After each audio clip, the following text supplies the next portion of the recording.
नमस्कार। हम विश्लेषण कर रहे हैं आने वाले साल 2026 के। ये विश्लेषण करने से हम ये जानने की कोशिश करेंगे कि ये अगला वर्ष 2026 आपके लिए कैसे आने वाला है। 2025 थोड़ा विकेट गया सबके लिए, थोड़ी परेशानियां लेके आया, थोड़ी सी चीजों में क्षमताओं में कमियां करके दी लोगों को, और उतार चढ़ाव तो बहुत सारे दिए पूरी दुनिया भर में सभी को। लेकिन ये 2026 कैसा जाएगा, ये हम राशि अनुसार समझेंगे। आज चर्चा करेंगे हम कन्या राशि वालों के लिए कि उनके लिए 2026 वर्ष कैसा जाएगा। 2026 वर्ष कन्या राशि वालों के लिए ये पार्टनरशिप यानी कि लोगों के साथ साझा डील करने का कर्म का साल है। चाहे रिश्तों में हो, बिजनेस में हो, किसी आपके ग्राहक या क्लाइंट के साथ के कार्य करने में हो, रिश्तों में पार्टनरशिप के कर्म का साल है।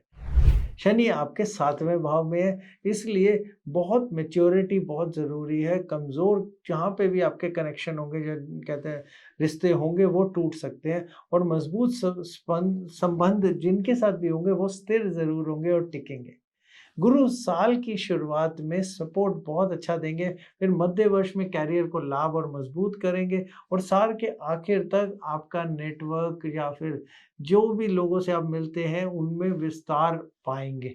नवंबर के आखिर में तो राहु केतु भी अपना घर बदल रहे हैं, इसलिए क्रिएटिविटी लाएंगे, रोमांस बढ़ा देंगे, बच्चों से जुड़े विषयों के ऊपर ध्यान जाएगा, और बहुत वो जो भी रिस्क लेने वाले या थोड़ा खतरे वाले काम हैं उनको एक्टिव कर देंगे या शुरुआत करवा देंगे। साथ में ये भी रहेगा कि रोज की आदतों पे और खासकर हेल्थ पे बहुत डिसिप्लिन साफ रखना पड़ेगा आपको।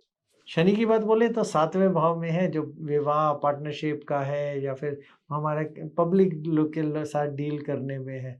यहाँ शनि कमिटमेंट देते हैं, जिम्मेवारी देते हैं, देरी के साथ देते हैं लेकिन स्थिर के बना के देते हैं। गुरु मिथुन राशि में रहेंगे, आपके 10वें भाव में रहेंगे, फिर उसके बाद 2 जून में कर्क राशि में चले जाएंगे, उच्च होके वो जो आपका 11वां भाव है।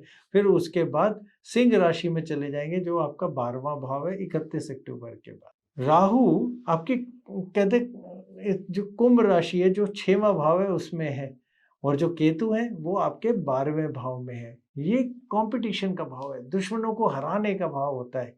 लेकिन उसके बाद वो बदल के आपके 5वें भाव में चले जाएंगे राहु, और केतु चले जाएंगे कर्क में 11वें भाव में। ये थोड़ा प्रेम संबंधों को, क्रिएटिविटी को, संतान का भाव कहते होता है, जिसमें थोड़ा विवेक रखना ज़रूरी हो जाएगा। और केतु जब अपना घर बदलेंगे 25 नवंबर को, तो दोस्ती और लोगों से मिलना और उनसे आपको बहुत ज़्यादा अच्छा समय बिताने पे बहुत ज़ोर डालेंगे। जहाँ पैसों की बात आए, करियर की बात आए, तो उसमें पहले चरण में यानी जनवरी से मार्च तक गुरु 10वें भाव में होंगे, इसलिए ये करियर को मजबूत करने का समय है। जॉब में आगे बढ़ने का समय है, लीडरशिप की ज़िम्मेवारियाँ दिखाने का समय है, अपने आप की अपनी पहचान बनाने का समय है। इसी समय शनि 7वें भाव में है। ये सफलता बहुत अच्छी पार्टनरशिप और साफ एग्रीमेंट जो अगर आप करते हैं सफाई से किसी के साथ, उस पे निर्भर करती है। दूसरे चरण में यानी अप्रैल से जून तक करियर में आपके कार्य में बेनिफिट यानी कुछ बढ़ाव की तरफ को इशारा करती है। फिर इससे आपके बहुत सारे फायदे खुलते हैं। जून की शुरुआत तक आप देखेंगे कि आपका पूरा एक जो चाल बन रही है आगे बढ़ने की, वो चलती जाएगी, और 2 जून के बाद गुरु 11वें भाव में आ जाएंगे। इसके बाद आय बढ़ने के आपकी उम्मीदें बढ़ जाएंगी। नेटवर्क में भी आपको बहुत मदद मिलेगी।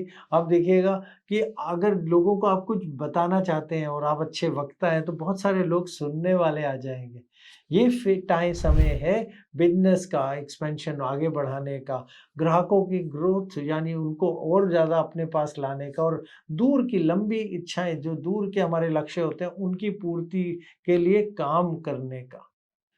तीसरे चरण की बात बोलें तो जुलाई से सितंबर तक आपको बहुत अपना कार्य में डिसिप्लिन बना के रखना पड़ेगा। राहु 6वें भाव में बहुत ज़्यादा कंपटीशन बढ़ा देते हैं। ये अच्छा ज़रूर रहेगा आपके लिए।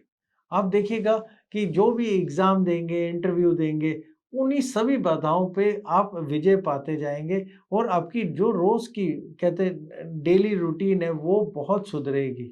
पर केतु 12वें में जो होता है तो वो नींद और मानसिक शांति को थोड़ा-सा हिला देता है, वहाँ बच के रहिएगा। चौथे चरण में अक्टूबर से लेकर दिसंबर तक सोच समझ कर खर्च करना है। क्रिएटिविटी आपकी बहुत जाग जाएगी। 31 अक्टूबर के बाद तो गुरु 12वें भाव में आ जाएँगे। खर्च बढ़ सकता है। आपको बहुत कहीं आना-जाना, ट्रैवलिंग और कोई नई चीज़ सीखना, आपकी तबीयत की बात, थोड़ा आध्यात्मिक कामों पे बहुत बड़ा फ़ोकस आ जाएगा। कहीं दूर के कामों से आपका फ़ायदा भी होगा। नवंबर के आखिर में तो राहु आपके 5 भाव में आ जाएँगे, जहाँ से क्रिएटिविटी और रोमांस बढ़ेंगे और कोई भी रिस्की से कामों का ना वो कहीं न कहीं काम शुरू करवा देते हैं। और केतु जब 11वें में होते हैं, तो कहीं न कहीं दोस्तों के साथ नुकसान होने का भी खतरा बढ़ जाता है और सोशल टाइम बहुत ज़्यादा यानी लोगों के दोस्तों के साथ टाइम समय बहुत बीतने लग जाता है। रिश्तों की बात बोले तो शनि 7वें में है आपके। ये सबके बड़ा रिलेशनशिप के सबसे बड़े टीचर या आपको सिखाने वाले हैं। अगर हम ये बोले आपको अगर अपनी कमिटमेंट करनी है तो वो बहुत असली करनी है। गलतफ़हमियाँ तो बिल्कुल होने नहीं देनी क्योंकि मैच्योर तरीके से सुलझाना होगा आपको। देरी वाले जो भी विवाह प्रस्ताव आएँगे स्थिरता चुनने पर आगे बढ़ सकते हैं। सबसे बड़ी चीज़ है कि रिलेशनशिप के रिज़ल्ट जून से अक्टूबर गुरु के 11वें या को सपोर्ट सिस्टम को बहुत मज़बूत कर देते हैं। नवंबर के बाद तो रोमांस बहुत ही इंटरेस्टिंग हो सकता है। आप देखिएगा लेकिन आप क्लैरिटी रखें, सफाई और सोच की बिल्कुल बात क्लियर रखें, ओवरथिंकिंग ना करें, ज़्यादा दिमाग ना लगाएँ। स्वास्थ्य की बात बोले तो आपके लिए ये साल अपने आप को बिल्कुल डिसिप्लिन यानी किस समय सोना, उठना, बैठना, जागना, किस समय काम करना उसके लिए है। नींद और एंग्ज़ायटी मैनेजमेंट बहुत ज़रूरी है क्योंकि 12वें को हिला देते हैं, थोड़ा डिस्टर्ब कर देते हैं। आपको अपना हर चीज़ सोने का समय, वॉकिंग का समय, बहुत सिंपल डाइट का लिए उस पे ध्यान देना बहुत ज़रूरी है। उपाय आपके लिए ये रहेगा कि बुधवार के दिन आप मंत्र का जाप करें ओम बुधाय नमः 108 बार। उसके अलावा आप कोई अच्छी भोजन की आदतें डालें और कुछ हरी मूँग या फिर पढ़ाई का सामान जैसे स्टेशनरी या किताबें या पेन ये होते हैं वो दान में दें। आपके लिए शुभ रंग रहेगा हरा, आपके लिए लकी नंबर रहेगा 5।